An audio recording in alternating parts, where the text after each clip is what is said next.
Buenas noches, respetado docente. Buenas noches, compañeros. A continuación hablaré sobre el tema patrimonio, sociedades de personas y el capital. Mi nombre es Laura Michelle García Bustos, mi código estudiantil es 6304841. La primera pregunta nos dice: de acuerdo con su patrimonio, ¿cómo se clasifican las sociedades? Las sociedades se pueden clasificar de varias formas según su patrimonio. Una clasificación común entre las sociedades de capital y sociedades de personas.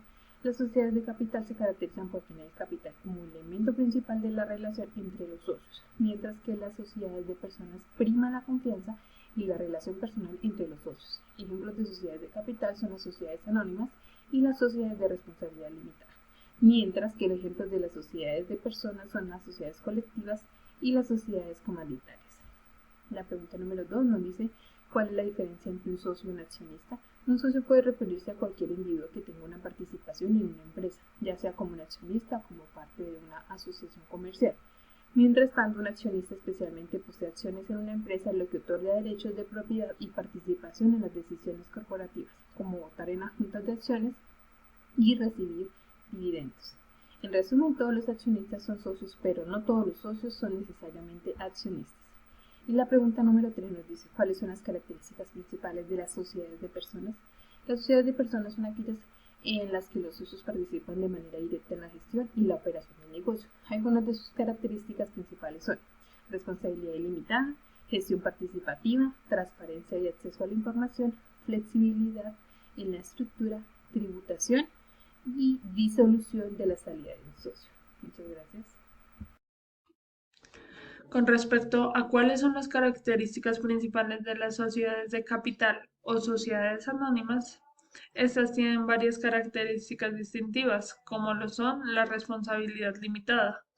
Esta responsabilidad está limitada al capital que hayan aportado para la empresa. Esto protege los activos personales de los accionistas en caso de que la empresa enfrente dificultades financieras. También está el capital social dividido en acciones. El capital social de una sociedad anónima está dividido en acciones que representan la propiedad de la empresa. Los accionistas poseen estas acciones y tienen derechos proporcionales a la cantidad de acciones que poseen. La accesibilidad al capital.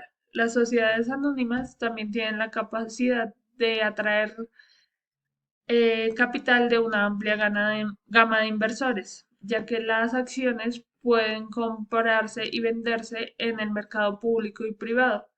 Esto les permite financiarse para empezar con nuevos proyectos o expandir sus operaciones. La gestión profesionalizada.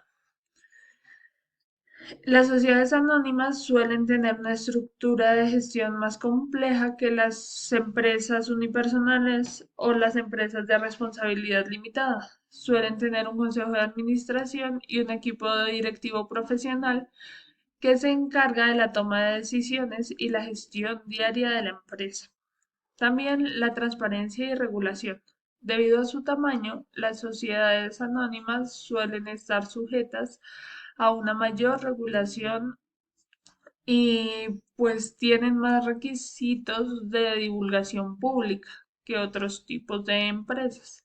Esto puede incluir la presentación de informes financieros periódicos, auditorías externas y cumplimientos de normativas legales y fiscales. La perpetuidad y la continuidad. Las sociedades anónimas tienen una existencia legal separada de sus accionistas, lo que significa que pueden trascender la vida de sus accionistas y fundadores originales. ¿Qué es el superávit de capital?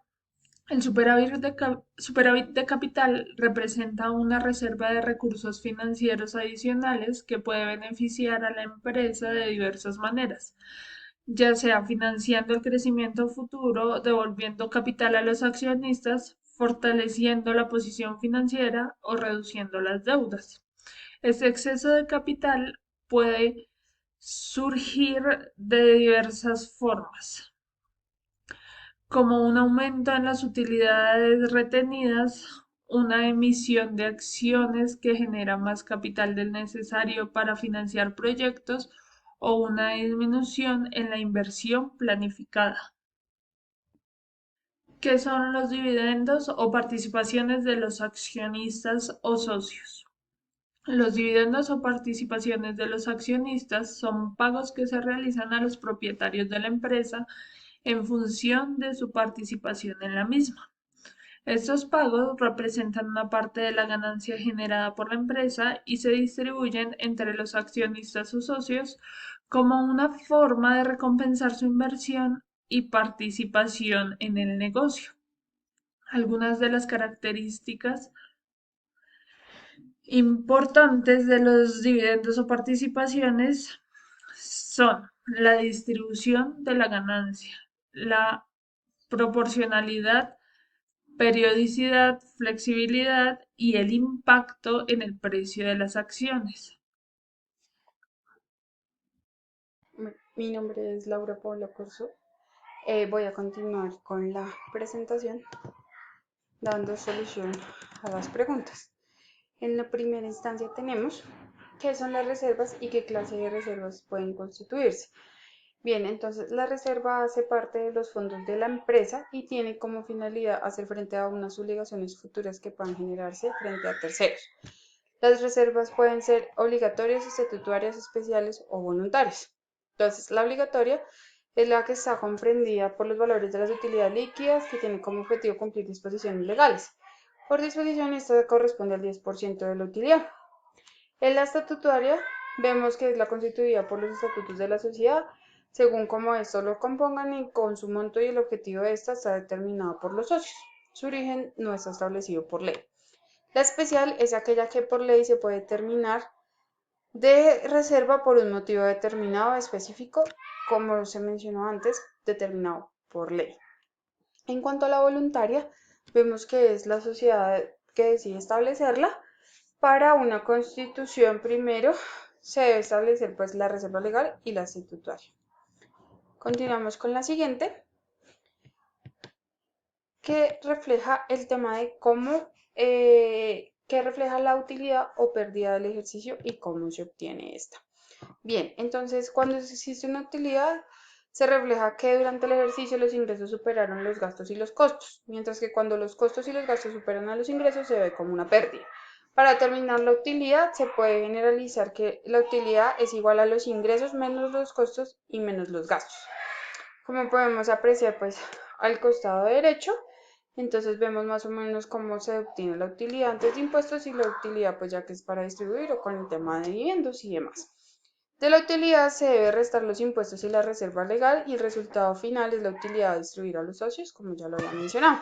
El estado de resultados se realiza con las cuentas de resultados de ingresos, gastos y costos, y el resultado final de estas cuentas es lo que se conoce como utilidad o pérdida del ejercicio. Existe utilidad cuando los ingresos superan a los gastos y los costos, como se menciona previamente. Por último, de mi tema, tenemos qué son las utilidades acumuladas. Entonces, son la cantidad de ganancias netas no pagadas en concepto de dividendos, sino que son retenidas por la empresa para poder ser invertidas de nuevo en su actividad económica o en el pago de una deuda específica.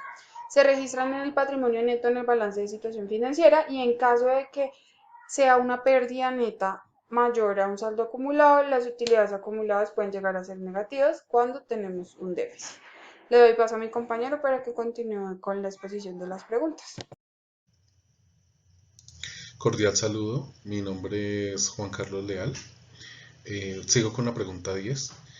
¿Qué es una acción y qué tipo de acciones puede emitir una entidad?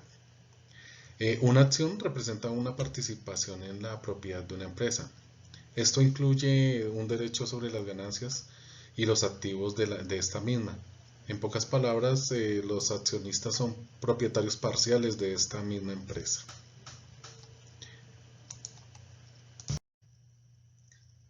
Pregunta 11. ¿Qué son los dividendos en acciones y cuál es su impacto en el patrimonio? Los dividendos son parte de los beneficios que ha generado una empresa.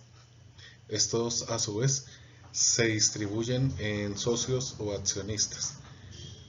El impacto en el patrimonio es cuando proporciona un flujo regular de ingresos a los accionistas y estos pueden tener un impacto significativo en el valor o no de una empresa. Entonces allí es donde el patrimonio puede subir o bajar. Pregunta 12. ¿Qué son las acciones propias readquiridas? ¿Cómo afectan el patrimonio? Estas acciones readquiridas corresponden a la readquisición de acciones que no estaban en poder de la entidad, o sea, nuevamente compradas por esta. ¿Y cómo afectan el patrimonio? Según en las NIC 32, estos son instrumentos financieros. Estas acciones propias en cartera se tendrán en cuenta para deducir en el patrimonio. Pregunta 13. ¿Qué representa el ORI? El ORI es una cuenta de presentación de estado integral de resultados. En pocas palabras, es donde tenemos las operaciones de ingresos y costos o gastos, según las NIC 1. Muchas gracias.